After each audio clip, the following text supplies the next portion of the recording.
Des rues de Rotterdam en feu, des vitrines de magasins brisées et des marchandises pillées. Ce lundi, pour la deuxième nuit consécutive, plusieurs villes des Pays-Bas ont été le théâtre d'émeutes. Des violences qui interviennent après l'imposition ce week-end d'un couvre-feu pour lutter contre la pandémie de Covid-19. Dans le pays, il est en effet interdit de sortir de chez soi entre 21h et 4h30, et ce au moins jusqu'au 9 février. Une décision qui passe mal dans la ville portuaire. Des affrontements ont opposé la police anti-émeute à des groupes de protestataires. Conséquence, le maire a pris un décret autorisant la police à multiplier les arrestations. Ici, à La Haye, tout comme à Amsterdam, les forces de l'ordre chargent à vélo. Sur ces images, une douzaine de policiers poursuivent des manifestants. Selon les médias locaux, plus de 70 personnes ont été arrêtées dans la soirée. Des restrictions moyennement respectées, tout comme au Liban.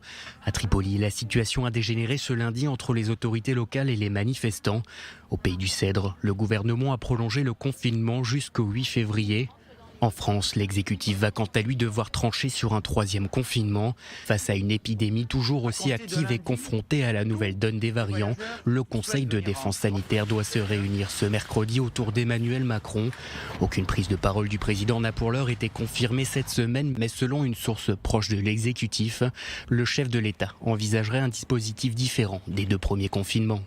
Aux États-Unis, le nouvel exécutif muscle également les restrictions. À partir de ce mardi, un test négatif de moins de 72 heures doit être présenté pour tous les voyageurs arrivant dans les aéroports américains. Si le variant brésilien a été détecté pour la première fois ce lundi dans l'État du Minnesota, une lueur d'espoir persiste.